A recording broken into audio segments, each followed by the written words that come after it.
keessattuu yeroo sana harka caalaa kanan fayyadamuu fi kanan yeroo baay'ee yeroo kootti kennee ilaalu sirriitti wal beekuu baannus akkuma nama wal beeku tokkootti wal ilaalla turre. haa ta'uyyuu yeroo dheeraa akkasumatti waliin turre. Irkoo imboososne gaaddisa koo jabaa mana keetti maleen wal'aaname jabaa. Nagaan Waaqayyoo isiniif haa baay'atu. Akkam jirtu fayyaa keessanii hordoftoonni Saaroon Entertainment biyya keessaa fi biyya alaa akkam nagaa keessan jirtu. Egaa guyyaa har'aa kana qophii adda ta'e isiniif qabannee dhufneerra. Asoosama gabaabaa afaan Oromootiin kan qindaa'e, seenaa dhugaa fi qabatamaan kan qindaa'e. Asoosama seenaa hiriyaa. Maqaan koo Qiddist yookiin Muluun jedhama. Kanan dhaladhee guddadhee godina Arsii Bahaa aanaa Baalee Kasgaraa ganda Xaaqee jedhamuttan dhaladhee guddadhe. Akkuma nama kamittuu maatii koo gargaaraa, fedhii maatii koo fi waan maatiin koo narraa barbaadan hundumaa gochaafin barachaa ture.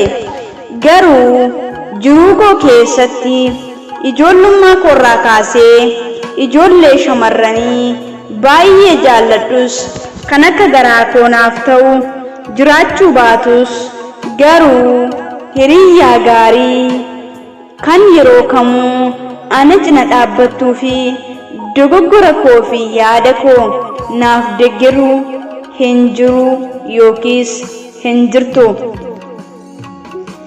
Yeroo sanatti anaaf hiriyyaan keessaa fi alaa kan waan hunduma koo naaf taate hiriyyaa dhugaadha. Waan hunduma kooti jedhee kan guyyaa tokkoofillee ishee shakkuu hin dandeenye, umurii an addunyaa kanarra jiraadhu keessatti dagachuu kan hin dandeenye anaaf harmee koo qofa turte. Hiriyyaa yeroo hundaa haadha koo sin jaalladha. Umurii naaf dheeradhu ammallee taanaan jecha siin ittiin ibsu tasuma addunyaa kanarraan qabu. Yeroo tokko rakkina koo fi hiriyyaan qabaadhee osoo kan itti madhu jiraate jedheen yaada ture. Garuu jiraatus eenyu akka garaa ofii namaaf ta'a laata? Hundi iyyuu akka yaada kee siif hin ta'u. Yeroon hiriyyaa shamarranii tokko argu osoo anis an akkasii qabaadhe kan jedhu na keessa jira ture. Haa ta'uyyuu malee maaltu akkasiif ta'aree? Silaayyuu namni hundi tokko miti. Osoon akkasiin carraa shamarran hiriyyaa gaarii hawwuu yeroof argachuu baadhus hundi isaayyuu darbee barnoota koo barachaa kutaa 8ffaarraa gara 9ffaattan yeroon ce'uuf jedhu carraa biyya ormaa deemuuf yaadaan qaba ture. Haallis naaf mijatee biyya ormaa kanattis imaalan eegale. Galanni Waaqayyoof haa ta'u. Garuu achumarraa eegalee akkuma nama kamittuu sooshaal miidiyaan fayyadamuu eegale. Keessattuu yeroo sana harka caalaa kanan fayyadamuu fi kanan yeroo baay'ee yeroo kootti kennee ilaalu FB'n fayyadama ture. Sana keessa FB kanarratti wantoonni gaariinis badaanis akkasuma wantoonni barumsa qabanii fi namoonni barumsa gaarii dabarsanis jiru. Sanuma keessa guyyaa irraa gara guyyaatti wantoota barumsa qaban irra jiranii hedduu isaaniin nan dubbisa, nan hordofan ture. Isaan keessaa wantoota barumsa amantaa irratti kan xiyyeeffatanii fi dhimma amantaa kan barsiisan hedduu isaaniin nan hordofa.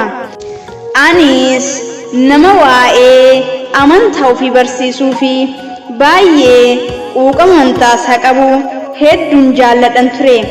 Sana keessaa anis nan hordofan ture.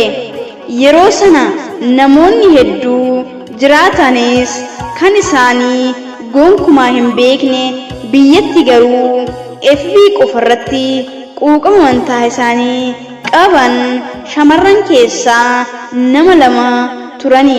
Haalli isaan barumsa itti dabarsanis namatti tola. Anis isaan irraa waan baay'een baradhe natti tolus. Kanuma keessaa maaliif ijoollee kanatti dhiyaadhe wantoota tokko tokko hin gaafanne kan jedhus keessa kootti burquu fi madduu eegale. Adeemsa keessaa miisenjerii irraan wal dubbisuu eegalle. Kanuma keessaa walitti takka lamaan walitti dhiyaachuu eegalle. Sana boodas yeroo gaddaa fi gammachuus waliin dabarsina. Garuu sirriitti wal beekuu baannus akkuma nama wal beekuu tokkootti wal ilaalla turre. Haa ta'uyyuu yeroo dheeraa akkasumatti waliin turre. Achuma irratti wal gaafannaa. Nageenya Waaqayyoos kana keessa walitti dhiyaachaa wal jajjabeessaa turre. Haa ta'uyyuu garuu walitti dhufeenyi keenya karaa fuula feesbuukii kanaan waan sirriitti yaada keenya waan nu geessifneef gara waasaappiitti akka walitti dhufnuuf yookiis lakkoofsa bilbilaa akka wal jijjiirru waliin ture. Jalqabaaf boontuu yookiin qaroon wal bare. Yeroo jalqabaaf gara fuula waasaappiin walitti dhufnee sana keessaa haalli hiriyyummaa keenya xinno eegaluu jalqabe. Haaluma gaariin waan jiraachaa turreef galanni Waaqayyoof haa ta'u. Ji'oota itti aanu booddee ammoo naatoo wajjin sababa barumsa amantaa tokko keessa akkan seenuuf carraa naaf laattee turte. Inni sunis barumsa Ortodoksii Tawaahidoo jedhama. Sababa sanaaf lakkoofsa waasaappii keenyaa wal jijjiirree achiin booda keessa na seensistee turte. Anis barumsa gaarii achi irraa argachaan ture. Egaa kanuma keessa isaan lachinuu walitti dhufeenyi keenya gaarii fi yaada gaarii waliif qabaachaa turre. Waa'ee amantaa irratti wal jajjabeessina turre. Ergaa Waaqayyoos nama jaallatuu fi keessa keenya akka waan beeku tokkootti walitti nu fidee sanuma keessa jaalalli keenyas cimaa dhufe. Nutis haaluma kanaa yaadaa fi wantoota gaarii waliif qabaachaa turre. Guyyaa tokko naatoon affeerraa waldaa hafuuraa Ortodoksii tokko akkan affeeramu na taasiste. Anis affeerraa ishee sana eegee nan dhaqe. Kana booddee achi keessatti akkan tajaajilamuuf nan hafe. Achi keessatti illee waan wajjin jirruuf yaada barumsaa wannoota barnoota qabu akkan argadhu na taasisee jira. Kanaaf anaaf naatoon nama yaada koo naaf hubattuu fi jecha haamilee gaarii naaf qabdu turte. Dhugaa dubbachuuf jechan qabuuf egaa waan hunda darbe akkan barumsa gaarii argadhuuf na taasifte.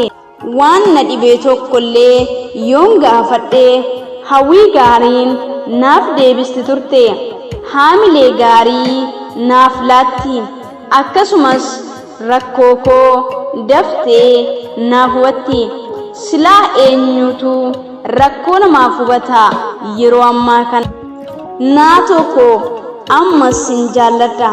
Akkasumas guyyoota muraasa boodatti boontuun kutaa faaruu abdii boruu jedhu akkan seenuu na taasiste. Anis hawwiidhaan seenee kutaa faaruu kana keessatti akkan qooqa koo banadhu yookiin akka sagaleen koo qooqa faarfannaaf naaf qajeeluuf yookiin banamuuf akka Waaqayyoon galateeffannuuf nu taasisuuf achi keessattis walitti qabamne.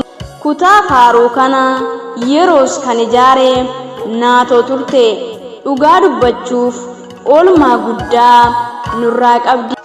Achuma keessatti nuti sadanuu kutaa faaruu keessatti wal argine. Kanuma keessa jaalalli keenya cimaa dhufe. Dhugaa dubbachuuf jechan qabu. Akkuma halaalatti wal barbaannu Waaqnis nu eebbisee walitti nu fide. Jaalalli keenya fageenya haa ta'uyyuu malee akka nama qaamaan wal beekuu fi wal argeetti malee halaala yookiin miidiyaa irratti wal bareen fakkaatu. Jaalalli kennaa Waaqayyootis. Waaqayyos nu eebbisee walitti nu fide. Egaa wal barree haala keenyas wal jijjiiraa yaada gaarii qabaachaa kan jirrudha. Barnoota gaarii walirraa fudhachaa kan hin beekne waliif qoodaa wal gorsaa ga'ee mataa keenyaa waliif hiraa tajaajila keessattis waliif hubachaa kan turredha. Kutaa lammaffaan torbee dhufu itti fufa. Hanga yoona kanaatti kan isin faana ture ani Saaroon. Egaa chaayinaala keenya kana yoo jaallattan subscribe gochuudhaan akkasumas yaadaa fi qeeqa komii fi dogoggora jiru nuu barreessuu hin dagatinaa.